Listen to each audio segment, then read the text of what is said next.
साल 2022 में सरकार ने सेना में भर्ती के लिए अग्निपथ योजना लॉन्च की। इस योजना के तहत आर्मी, नेवी और एयरफोर्स में नॉन ऑफिसर पदों पर युवाओं को कॉन्ट्रैक्ट बेसिस पर भर्ती किया गया। युवाओं को सिर्फ 4 साल के लिए भर्ती किया गया और 4 साल बाद सिर्फ 25% अग्निवीरों को ही सेना में परमानेंट कमीशन देने की बात हुई। बाकी बचे 75% युवा वापस सिविल जिंदगी में लौट जाएंगे, ऐसा प्रावधान किया गया।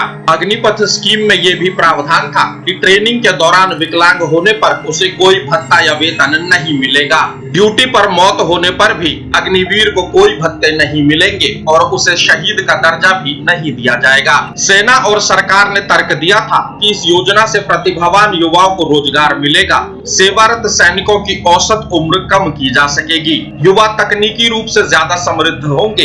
हालांकि इस योजना के पीछे साल दर साल सरकार पर बढ़ रहा पेंशन का बोझ भी था, जो सैनिकों के रिटायर होने के बाद लगातार बढ़ता जा रहा था। एक रिसर्च के मुताबिक सरकार को 60,000 अग्निवीरों के एक बैच के लिए वेतन पर 1054 करोड़ की बचत हो रही है और इन अग्निवीरों को पेंशन भी नहीं देनी पड़ रही। वित्त वर्ष 2023-24 में डिफेंस बजट 5.94 लाख करोड़ था, जिसमें से 1.42 लाख करोड़ सिर्फ पेंशन के लिए रखे गए थे।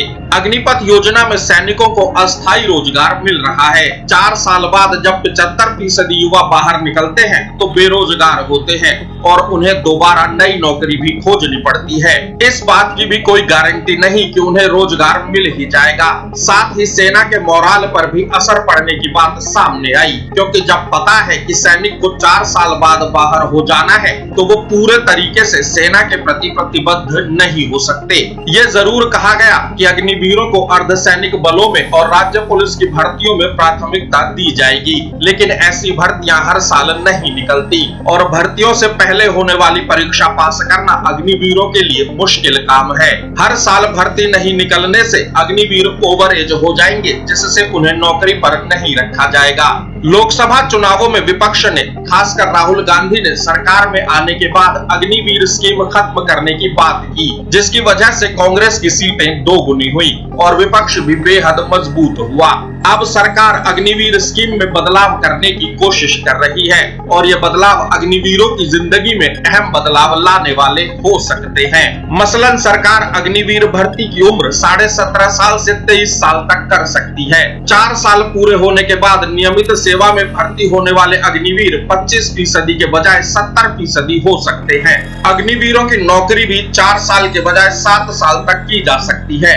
अग्निवीरों की सैलरी और सेना से बाहर होने पर मिलने वाली राशि भी बढ़ाने का प्रावधान किया जा सकता है। ट्रेनिंग पीरियड को 6 महीने से बढ़ाकर 50 हफ्ते तक किया जा सकता है। प्रशिक्षण के दौरान विकलांगता होने पर अनुग्रह राशि का प्रावधान किया जा सकता है। अग्निवीर की मौत होने पर परिवार को निर्वाहन भत्ता दिया जा सकता है। अग्निवीरों को पूर्व सैनिक का दर्जा देने का भी प्रावधान हो सकता है। योजना के रिव्यू के लिए सरकार ने 10 सचिवों की रिव्यू कमेटी बनाई है, जिसमें 10 अलग अलग विभागों के सचिव शामिल हैं। ये रिव्यू कमेटी अग्निपथ स्कीम की कमियों और सुधार के सुझाव भी देगी। माना जा रहा है कि ये कमेटी अगले हफ्ते ही सरकार के सामने अपनी रिपोर्ट पेश कर सकती है। संभव है कि इस रिपोर्ट में अग्निपथ स्कीम में बड़े बदलाव की बात हो और ये भी माना जा रहा है कि सरकार इन बदलावों को तत्काल प्रभाव से लागू भी कर सकती है। हालांकि ये देखना होगा कि बदलाव अगली भर्ती से लागू होंगे या फिर पहले भर्ती किए गए अग्निवीरों पर भी लागू होंगे।